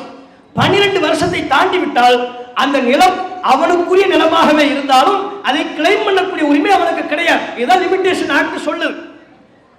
ஆனா பழைய வக்ஃபு சட்டத்துல தெளிவாக பிரிவு 107, பழைய வக்ஃபு சட்டத்தில் பிரிவு 107 ஒன்று இருந்தது. அதுல வரம்பு நிர்ணய சட்டம் வக்ஃபு சொத்துக்களுக்கு பொருந்தாது அப்படின்னு இருந்துச்சு. அப்படின்னா என்ன? ஒரு நிலம் காலி நிலம் வக்ஃபு நிலம்னு இருக்கு, எவனோ உள்ள புகுந்து ஆட்டையை போட்டான், நீ 12 வருஷத்துக்குள்ள வந்து கிளைம் பண்ணணுங்கிற அவசியம் இல்லை, எப்ப வேணாலும் கிளைம் பண்ணலாம். 20 வருஷம் ஆயிடுச்சு, 20 வருஷத்துக்கு பிறகுதான் அது வக்ஃபு சொத்துனே சம்பந்தப்பட்ட நிர்வாகிகளுக்கு தெரிய வருகிறது. 20 வருஷம் ஆயிடுச்சு, 12 வருஷம்ங்கிற அந்த லிமிட்டை தாண்டிடுச்சு, பார்க்க வேண்டிய அவசியம் இல்லை. வக்ஃபு சொத்தால் சிறுபான்மை சமுதாய மக்கள் நீங்க ஏமாற்றப்பட்டிருக்கலாம், உங்களுக்கு ஒரு அநியாயம் நடந்திருக்கலாம், நீங்க தாராளமா கிளைம் பண்ணுங்க. கால வரையறை இல்லாமல் வக்ஃபு சொத்துக்களை கிளைம் பண்ணுவதற்குரிய அதிகாரம் நமக்கு இருந்தது, பழைய வக்ஃபு சட்டத்தில் இருந்தது. பிரிவு 107 அந்த உரிமையை நமக்கு வழங்கியது. இந்த திருட்டு கும்பல் நைசா இந்த சட்ட திருத்தத்துக்குள்ள போய் 107 பிரிவை நீக்கிட்டாங்க. இல்லை, இப்ப பிரிவு 107 இல்லை. அதன் மூலமா என்ன சொல்ல வருகிறார்கள்? வக்ஃபு நிலம் என்று நீங்கள் உரிமை கோருவதாக இருந்தால் 12 வருஷத்துக்குள்ள உரிமை கோரணும். 12 வருஷம் தாண்டி விட்டால் அந்த நிலத்திற்கும் வக்ஃபிற்கும் சம்பந்தம் இல்லை, அபகரித்தவர்களுக்கே அந்த நிலம் போகும். எவ்வளவு பெரிய கயவர்கள் இவங்க! சொல்றாங்க நம்ம நிலத்தை எல்லாம் மீட்க போறாங்க. எதுக்குப்பா இந்த வக்ஃபு சட்ட திருத்தம்? உங்க நிலம் அபகரிப்புல இருக்குல்ல, ஆக்கிரமிப்புல இருக்குல்ல, அதையெல்லாம் மீட்டு உங்களுக்கே தரப்போறோம். இவர்கள் மீட்கக்கூடியவர்களா? நீ உண்மையிலேயே ஆக்கிரமிப்பில் இருக்கிற வக்ஃபு சொத்துக்களை மீட்டு தருவதற்கு தான் இந்த சட்டம் என்றால் 107 பிரிவு 107 ஏன் நீக்கினீர்கள்? 107 நீக்கிட்டாங்க, கமுக்கமா நீக்கிட்டாங்க. எல்லாரும் சட்ட திருத்தத்தை பத்தி புதுசா கொண்டு வந்ததை பத்தி பேசிக்கிட்டு இருக்கும் பொழுது கமுக்கமா பார்த்தா பழசு நமக்கு இருந்த இந்த உரிமையை பறித்து விட்டார்கள். வக்ஃபு நிர்வாகிகளுக்கு, பள்ளிவாசல் முத்தவள்ளிகளுக்கு, யார் யாருக்கு பல பேருக்கு எது வக்ஃபு சொத்துனே தெரியாதுங்க. அதான் உண்மை. பல காலம் தொடர்ந்து வருவார்கள், பழைய ஆட்களுக்கு தெரியும். புதுசா பள்ளிவாசலுக்கு பொறுப்பாளிகளா வந்திருப்பாங்க, ஜமாத்தார்கள், அவங்களுக்கு தெரியுமா? தெரியாது. திடீர்னு அங்க போய் ஒருத்தர் வீட்டை கட்டிடுவான், குடிசை போட்டுருவான், குடியிருப்பை கட்டி எழுப்பி உட்கார்ந்துட்டு இருப்பான். 20 வருஷம் ஆயிரும், 25 வருஷம் ஆயிரும். இப்ப கோர்ட்டுக்கு போக முடியுமானா போக முடியாது, ஆக்கிட்டாங்க. அதான் 12 வருஷம் தாண்டிடுச்சுல, இனி அந்த நிலத்திற்கும் உங்களுக்கும் சம்பந்தம் இல்லை என்கிறார்கள். இது எப்படி ஏற்றுக்கொள்ள முடியும்? இது அநியாயம் இல்லை, இது பாரபட்சம் இல்லை, இது எங்களுடைய சிறுபான்மை மக்களின் உரிமைகளை நசுக்கக்கூடிய ஒன்று அல்லவா?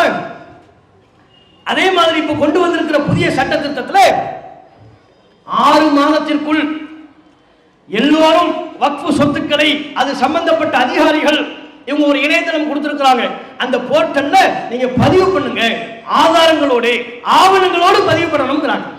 இது வக்ஃபு நிலம், இந்த வருஷத்திலிருந்து இது வக்ஃபாக இருக்கிறது, இந்தாங்க இதுக்குரிய ஆதாரம், இதற்குரிய சான்றுகள் அப்படின்னு பதிவு செய்யணுமா? 6 மாத காலத்திற்குள் பதிவு செய்ய வேண்டும். சரி, சம்பந்தப்பட்ட நிர்வாகிகள் 6 மாத காலத்திற்குள் பதிவு செய்யவில்லை, நிலை என்ன? அது சர்ச்சைக்குரிய நிலம் என்று ஆக்கப்பட்டு விடும். சர்ச்சைக்குரிய நிலம் என்றால் அரசு என்ன முடிவை எடுக்கின்றதோ அதுதான் முடிவு. அப்படின்னா என்ன? 6 மாசத்துக்குள்ள பதிவு பண்ணலன்னா உங்க நிலம் உங்களுக்கு இல்லைங்கிறாங்க.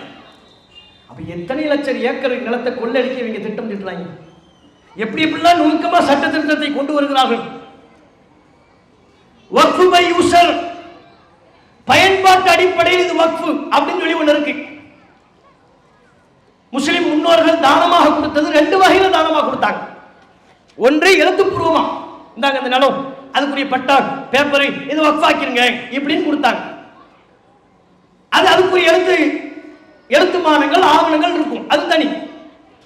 இன்னும் சில பேர் வக்ஃபு பண்ணாங்க எப்படின்னா ஓரல், அவங்க மரண தருவாயில பிள்ளைகளுக்கு சொல்லிடுவாங்க இதெல்லாம் வக்ஃபு பண்ணிருப்பா, அந்த இடத்துல பள்ளிவாசல் கட்டிரு, இந்த இடத்துல மதரசாவை கட்டு, வக்ஃபு அப்படின்னு சொல்லிடுவாங்க.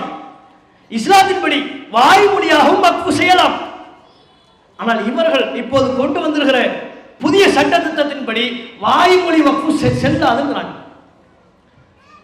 அப்ப இத்தனை ஆண்டு காலமாக வாய்மொழியாக செய்யப்பட்ட வக்ஃபுகள் வக்ஃபு பை யூசர் பயன்பாட்டு அடிப்படையில் ஆண்டாண்டு காலமாக 100 ஆண்டு காலமாக வக்ஃபுக்குரிய இடங்களாகவே பயன்படுத்தப்பட்டிருக்குமே, அவற்றின் நிலை என்ன? அதெல்லாம் வக்ஃபு இல்லைங்கிறாங்க, வக்ஃபு கிடையாது. அப்ப பாருங்க, நாம ஒரு பள்ளிவாசலுக்கு கொதிச்சு எழுந்தோம். பாபர் மஸ்ஜித் என்கிற பள்ளிவாசல் அதுவும் வக்ஃபு தான். உண்மையிலே இவர்கள் வக்ஃபு நிலத்தை மீட்டு தருவதற்கு தான் இந்த சட்டம் என்று சொன்னால் இவர்கள் முதலில் மீட்டு தர வேண்டியது பாபர் மஸ்ஜிதை. அது நம்முடைய வக்ஃபு நிலம். ஆனால் அந்த நிலத்தை நம்மிடமிருந்து அதிகாரத்தை பயன்படுத்தி பறித்துக் கொண்டவர்கள் ஒரு பள்ளிவாசலை பறித்தால் போதாது, இருக்கின்ற 1000 பள்ளிவாசல்களை பறிக்க வேண்டும் என்றால் அதற்கு இந்த சட்டம் தான் நமக்கு கை கொடுக்கும் என்று நம்புகிறார்கள். அவன் பார்க்கலாம் பிளான் பண்ற அழகாவத்தில் சொன்னார், ஒரு இந்து மத சகோதரர் சொன்னார், முஸ்லிம்களே விழித்துக் கொள்ளுங்கள், அவர்கள் ஒரு பள்ளிவாசலை உங்களிடமிருந்து அபகரிப்பதற்கு பல 100 ஆண்டுகள் தேவைப்பட்டது. இந்தியாவெங்கிலும் இருக்கக்கூடிய அத்தனை பள்ளிவாசல்களை பறிக்க வேண்டும் என்றால் இனி கால அவகாசத்தை நாம் எடுத்துக்கொள்ளக் கூடாது, சட்ட திருத்தத்தின் மூலம் அவற்றை செய்ய வேண்டும். அதற்குத்தான் இந்த வக்ஃபு சட்ட திருத்தம். விழித்துக் கொள்ளுங்கள், உங்கள் பள்ளிவாசல்களை காப்பாற்றிக் கொள்ளுங்கள். ஒரு இந்து சகோதரர் சொல்றார். ஏன் இப்ப அத்தனை பள்ளிவாசல் கேள்விக்குறியாயிரும்ல? உதாரணத்துக்கு சொல்றேன், வக்ஃபு பை யூசர் செல்லாது. எதுக்கெல்லாம் வக்ஃபு என்பதற்கு ஆதாரம் இல்லை, அதையெல்லாம் செல்லாதுன்னு சொல்லிட்டா, ஏன்னா இப்ப நம்ம கத்துறது நமக்காண்டி கத்தலங்க. தவு ஜமாத்து சொத்தெல்லாம் வக்ஃபு சொத்தா? எங்க பள்ளிவாசல் வக்ஃபு பள்ளிவாசல? எங்க பள்ளிவாசல்களுக்காக நாங்கள் கத்திக்கிட்டு இருக்கிறோம்.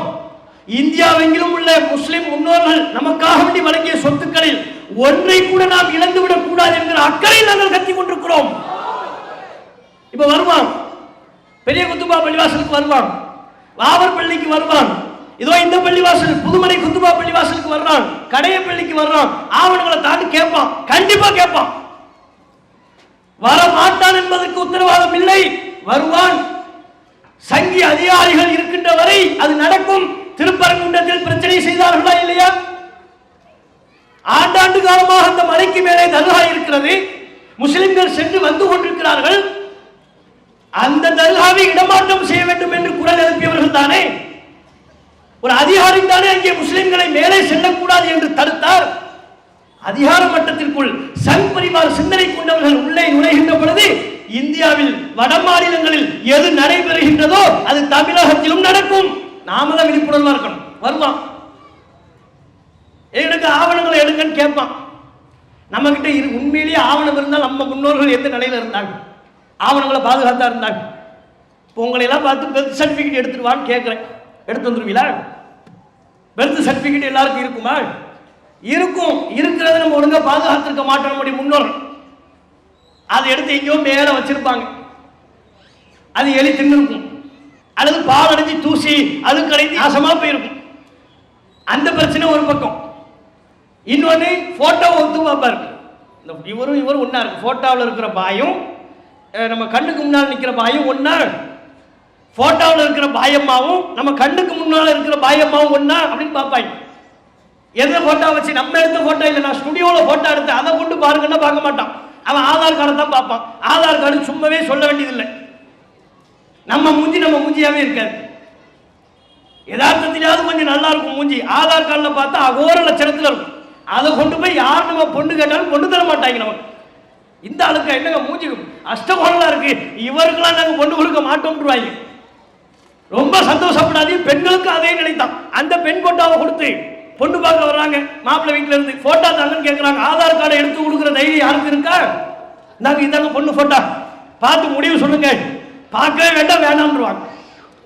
அப்ப இப்படி முகத்தை ஒப்பீடு செய்து பார்ப்பார்கள். ஆவணங்கள் பேர் சரியா இருக்கான்னு பார்ப்பான்.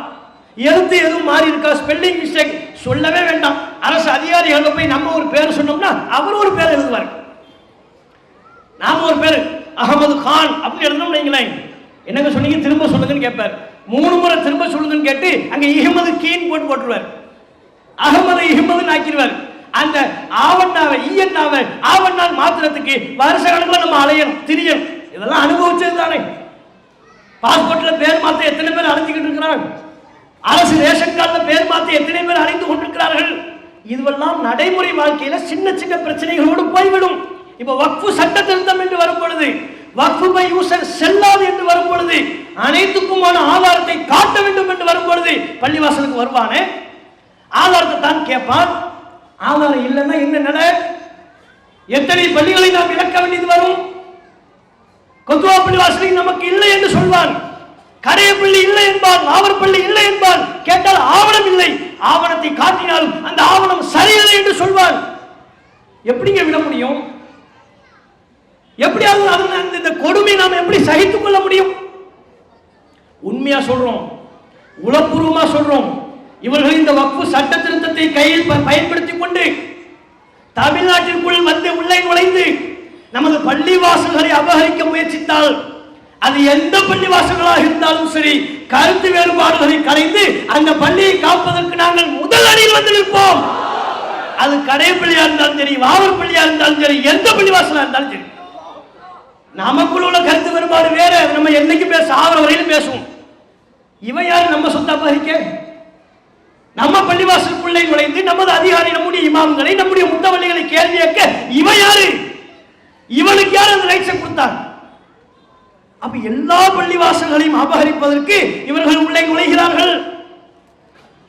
கேட்டா இந்த வக்ஃபு இன்னொன்னு பாருங்க, திருத்தத்துல ஒருத்தர் வக்ஃபு, ஒரு முஸ்லிம் ஆண்டாண்டு காலமா முஸ்லிமா இருக்கிறார், வக்ஃபு பண்ண வர்றாரு. வக்ஃபு பண்ணா அவங்க கொஸ்டின் பண்ணுவாங்க அதிகாரிகள், என்ன உங்க பிள்ளைகளுக்கு குர்ஆன் படி சொத்துக்களை எல்லாம் பங்கீடு செய்து விட்டீர்களா? என்ன கவலை பாருங்களேன், எப்படிலாம் திங்க் பண்றாங்க. உங்கள் பெண் பிள்ளைகளுக்கு கொடுக்க வேண்டிய சொத்துக்களை நிசாப் அடிப்படையில் நபிகள் நாயகம் சொன்ன ஆதாரப்பூர்வமான ஹதீஸ்களின் அடிப்படையில் கொடுத்து விட்டீர்களா? ஏன்பா இந்த கேள்வி? இல்ல, கொடுத்ததுக்கு பிறகுதான் நீங்க வக்ஃபு செய்ய முடியும். சொத்து பங்கீடு முக்கியம் அல்லவா? உங்க பிள்ளைகளுக்கு நீங்க என்னென்ன கொடுக்கணுமோ அதையெல்லாம் கொடுத்து முடிச்சாதான் நீங்க வக்ஃபு பண்ண முடியும். எப்படி எப்படி வர்றாங்க பாருங்க. மேலோட்டமா பார்க்கும்போது நல்ல விஷயம் போல் தெரியும். இதே சட்டம் வேறு எந்த மதத்துக்கும் இருக்கா? இந்து வாரிசுரிமை சட்டப்படி ஒரு இந்து தம்முடைய சொத்தை கோவில்களுக்கு, ஏனைய அன்னதானங்களுக்கு, தர்ம காரியங்களுக்கு கொடுப்பதற்காக முன் வரும் பொழுது இதே கொஸ்டினை இவர்கள் கேட்பார்களா? ஒரு கிறிஸ்தவருக்கு இந்த கேள்வி உண்டா? கேள்வி கேட்க வேண்டும் என்பது நம்முடைய நோக்கம் அல்ல. கேள்வி உண்டா? கிடையாது. ஒரு இந்து தம்முடைய வாரிசுகள் யாருக்கும் எந்த சொத்தையும், சொத்திலிருந்து எந்த ஒரு பங்கையும் கொடுக்காமல் முழுவதுமாக கூட கோவில் காரியங்களுக்கு எழுதி வைக்க முடியும். அந்த உரிமை ஒரு இந்துவுக்கு இருக்கிறது. ஒரு கிறிஸ்தவர் தம்முடைய சொத்துக்கள் முழுமையையும் தம்முடைய வாரிசுகளுக்கு எதையும் கொடுக்காமல் கூட தேவாலயங்களுக்கும் நற்பணிகளுக்கும் கொடுப்பதற்கான உரிமை அவருக்கு இருக்கிறது. ஆனால் ஒரு முஸ்லிம் தம்முடைய சொத்தை பள்ளிவாசல் பணிகளுக்காக கொடுக்கும் பொழுது முட்டுக்கட்டை போடுகிறார்கள், கொஸ்டின் பண்றாங்க, கொடுக்க ரைட்ஸ் இல்லைங்கிறான். சொத்து பங்கீடு செஞ்சுட்டா என்னடா இருக்கும் கொடுக்கறதுக்கு? முத பையனுக்கு இவ்வளவு, பொண்ணுக்கு இவ்வளவு எல்லாம் கொடுத்து முடிச்சாச்சு. மௌத்துக்கு அப்புறம் தான் சொத்து பங்கீடு. ஒரு பேச்சுக்கு ஹயாத்தா இருக்கும் போது கொடுத்து முடிச்சிட்டாரு. அதுக்கப்புறம் அவருக்கு டீ குடிக்கவே காசு இருக்காது. அவர்கிட்ட டீ குடிக்கவே பிள்ளைகளின் தயவை நாடிக்கொண்டிருக்கிற அவர் எப்படி பள்ளிவாசல் கொடுப்பாரு? இன்னைக்கு நோக்காதுதான். பள்ளிக்கு எந்த சொத்தையும் நீ கொடுக்காது, வக்ஃபுக்கு எதனையும் நீ கொடுக்க கூடாது. திருட்டு கூட்டம் இதைத்தான் சொல்ல வருகிறார்கள். கேட்டா பெண்களுக்கு நாங்கள் அதிகாரம் கொடுக்க போறோம், பெண்களை எல்லாம் நாங்கள் காக்க போறோம். ரொம்ப கவலையா இருக்கும். மோடிஜிக்கு கவலை யாரை பத்தி? நம்ம சமுதாயத்தில் உள்ள பெண்களை பத்தி கவலை. உண்மையிலே பெண்களை பத்தி நீங்க கவலைப்படுறதா இருந்தா உங்க மனைவியை பத்தி நீங்க கவலைப்படணும். அந்த அம்மா பேர் யசோதாவா? யசோதாவை பத்தி நீங்க கவலை. அந்த அம்மா கவலைப்பட்டுக்கிட்டு இருக்கு, என் கணவர் என்னை அழைக்க மாட்டாரா, எப்போது அழைத்தாலும் நான் சென்று விடுவேன். ஏன் அந்த அம்மாவுக்கு பார்க்குது, நம்ம கணவர் எங்கெங்கெல்லாம் போறாரு, எல்லாம் பொண்டாட்டியோட வர்றாங்க, பிள்ளைகளோட வர்றாங்க. நம்ம கணவர் மட்டும் சிங்கிளா போறாரு. இதை பார்த்துட்டு நிறைய பேர் நம்ம பிரதமரை முரட்டு சிங்கிள் பார், அவரை இன்னும் பேச்சுள்ளதா இருக்கிறாரு, நம்ம ஏன் கவலைப்பட்டுக்கிட்டு? அப்ப உண்மையில நீங்க கவலைப்படுறதா இருந்தா உங்களுக்காக அப்படி கவலைப்படுகிற உங்கள் மனைவியை பற்றி அல்லவா நீங்கள் கவலைப்பட வேண்டும். உங்க மனைவியை பத்தி கவலைப்படாத நீங்கள் எங்கள் பெண்களை பத்தி கவலைப்பட போறீங்களா? முஸ்லிம் பெண்களுக்கு அதிகாரத்தை நாங்க கொடுக்க போறோம். எத்தனை பேருக்கு நீ அதிகாரத்தை கொடுத்து கிழிச்ச? முஸ்லிம் பெண்களை விடு, முஸ்லிம் ஆண்களுக்கு நீ அதிகாரத்தை கொடுத்தாயா? பார்லிமெண்ட்ல இந்த பிஜேபியின் சார்பா ஒரு முஸ்லிம் எம்பி உண்டார், ஒரு முஸ்லிம் எம்பி உண்டார். வட மாநிலங்கள்ல ஊபியில ஒரு முஸ்லிம் எம்எல்ஏ இவர்கள் கட்சியின் சார்பா உண்டார். காங்கிரஸ் சார்பா இருக்கிறது, ஏனைய கட்சிகளின் சார்பாக இருக்கிறது, பிஜேபியின் சார்பாக ஒரு எம்எல்ஏ கிடையாது, ஒரு எம்பி கிடையாது. இந்த வக்ஃப் சட்ட திருத்தத்தை பார்லிமெண்ட்ல அதனுடைய வரைவு தாக்கலை முன்மொழிகின்ற பொழுது அதுக்கே ஒரு முஸ்லிம் எம்பி உங்ககிட்ட இல்லையப்பா. எங்க சம்பந்தப்பட்ட சட்டத்தை சொல்றதுக்கே உனக்கு ஒரு முஸ்லிம் எம்பி இல்லை. காரணம், முஸ்லிம்கள் அதிகாரத்திற்கு வரக்கூடாது என்று திட்டத்தோடு செயல்படுகிற இந்த கூட்டம் முஸ்லிம் பெண்களுக்கு அதிகாரத்தை கொடுக்க போறாங்க. இதை நாம நம்பணுமா? இவங்க கொடுப்பாங்களா? இவர்கள் முஸ்லிம்களுக்கு ஆண்களுக்கோ பெண்களுக்கோ அதிகாரத்தை கொடுப்பவர்களா? பல்கிஸ் பானு கதர்னால பல்கிஸ் பானுவை பாலியல் வல்லுறவுக்கு ஆளாக்கிய கூட்டம் விடுதலையாகி வருகிறது. அவர்களை பிஜேபி கட்சியை சார்ந்தவர்கள் மாலை போட்டு வரவேற்கிறார்கள். அதனை பார்த்து அந்த பெண்ணின் நெஞ்சமெல்லாம் குமுறுகிறது. ஒட்டுமொத்த இந்தியாவிற்கும் ஒரு கடிதத்தை எழுதினாள். அந்த கடிதம் தேசத்தையே உலுக்கியது. அவள் அந்த கடிதத்தில் கேட்டாள், என்னை நான் கர்ப்பிணி பெண்ணாக இருக்கின்ற பொழுது சில வார்த்தைகளை சொல்ல இயலாது, அந்த நிலையில் வலிய என்னை வன்புணர்வுக்கு ஆளாக்கிய ஒரு கூட்டம் கண்ணுக்கு முன்பாக வெளியே வந்து தப்பித்துக் கொண்டிருக்கிறார்கள். இவர்களுக்கா மாலை போடுகிறீர்கள்? இவர்களுக்கு எந்த தண்டனையும் இல்லையா? என்னுடைய வயிற்றில் உள்ள சிசுவை காலால் எட்டி மிதித்து அந்த சிசுவை வெளியில் எடுத்து சுவற்றோடு தூக்கி அடித்து கொலை செய்த மாபாவிகள் என் கண்ணுக்கு முன்பாக விடுதலையாகி வருகிறார்கள். இவர்களின் விடுதலையா நீங்கள் கொண்டாடுகிறீர்கள்? என் சகோதரர்களை, குடும்ப உறுப்பினர்களை நான் படுக்கையில் இருந்து பார்த்து கொண்டிருக்கின்ற பொழுது பெட்ரோலை ஊற்றி எரித்து சாம்பலாக்கிய கூட்டம் விடுதலையாகி வருகிறார்கள். நீங்கள் இனிப்பி வழங்கி கொண்டாடுகிறீர்கள். இவர்களுக்கு எந்த தண்டனையும் இல்லையா என்று இந்திய மன்றத்திடம் கேட்டால், இந்திய மக்களிடம் கேட்டால், அந்த பெண்ணுக்கு நீதி வழங்காத நீங்கள் ஆசிபாவை கோவில் கருவறையில் வைத்து பாலியல் வன்புணர்வு செய்த கூட்டம் விடுதலையாகி வெளியே வருகின்ற பொழுது மாலை அணிவித்து வரவேற்பு செய்த நீங்கள் எங்க பெண்களை பத்தி கவலைப்படுறீங்களா? எங்க பெண்களுக்கு நீங்க அதிகாரத்தை கொடுக்க போவதாக சொல்வதை நாங்கள் நம்பணுமா? அந்த அளவுக்கு நாங்கள் ஒன்றும் முட்டாள்கள் அல்ல. அதனால் நாங்கள் இறுதியாக இன்னும் ஏராளமான சட்ட திருத்தம் இருக்கிறது. இவர்கள் வெளியில் சொல்லக்கூடிய அத்தனையும் பொய், கயமைத்தனம். இவர்களின் நோக்கம் முஸ்லிம்களை கருவறுப்பது. அதற்குத்தான் பொய் பிரச்சாரமும் அதிகாரம் கைக்கு வந்ததற்கு பிறகு நம்மை அடக்கி ஆள வேண்டும், நம்முடைய உரிமை ஒவ்வொன்றாக பறிக்க வேண்டும் என்று நினைக்கிறார்கள். இவர்கள் வக்ஃபோடு நிறுத்த மாட்டார்கள். பொது சிவில் சட்டம் என்று அடுத்து வருவார்கள். நாம் நம்முடைய உள்ளத்தில் ஆழமாக பதிவு செய்ய வேண்டும். நீதிமன்றத்தில் மே மாதம் 7ஆம் தேதி உச்ச நீதிமன்றத்தில் இந்த வழக்கு வருது. கண்டிப்பாக நீதிபடி தீர்ப்பளிப்பார்கள் என்று நாம் நம்புகிறோம். இன்றைக்கும் இந்திய முஸ்லிம்களுக்கு, தமிழகத்தில் வாழ்கிற முஸ்லிம்கள் ஜனநாயக விழுமியங்களின் மீது ஆறாத நம்பிக்கை கொண்டவர்களாக, வலுவான உறுதியான நம்பிக்கை கொண்டவர்களாக களத்தில் நின்று கொண்டிருக்கிறோம். ஜனநாயக போராட்டத்தை முன்னெடுத்துக் கொண்டிருக்கிறோம். சட்டத்தின்படி தீர்ப்பு வரும் என்று நாங்கள் நம்புகிறோம். நீங்கள் அதிகாரத்திற்கு பயந்து அநியாயமான முறையில் தீர்ப்பளித்தால் நாங்கள் வேடிக்கை பார்த்து கொண்டிருக்க மாட்டோம். நாடே கொந்தளிக்கக்கூடிய வகையில், நாடே திணறுகிற வகையில் ஜனநாயக பூர்வமான போராட்டங்களை வீரியத்தோடு நாங்கள் முன்னெடுப்போம். ஒன்றை மாத்திரம் நாங்கள் உறுதியாக சொல்லிக் கொள்வோம். நீங்க பயம் காட்டி, பூச்சாண்டி காட்டி, சட்டம், அதிகாரம் இதையெல்லாம் காட்டி எங்களை பயமுறுத்தலாம் நினைச்சா உன் எண்ணத்தை மறந்துவிடு. உன் அதிகாரத்துக்கு நாங்கள் ஒருபோதும் பயப்பட மாட்டோம். வக்ஃபு பள்ளிவாசல் ஒன்றை கூட நாங்கள் இழக்க மாட்டோம். வீதியில் இறங்கி போராடுவோம். ஜனநாயக சக்திகளை ஒன்று திரட்டுவோம். முஸ்லிம் அல்லாத மக்களுக்கு நமக்கு இழைக்கப்படுகிற கொடுமைகளை சொல்லி நியாயம் கேட்போம். அவர்களையும் இந்த ஜனநாயக போராட்டத்தில் அணி திரட்டுவோம் என்பதை இந்த நேரத்தில் சொல்லிக்கொண்டு என்னுடைய உரையை நிறைவு செய்து கொள்கிறேன். வாஹுர் தாவானா அல்ஹம்துலில்லாஹி ரப்பில் ஆலமீன். அஸ்ஸலாமு அலைக்கும் வரஹ்மத்துல்லாஹி வபரகாத்துஹு.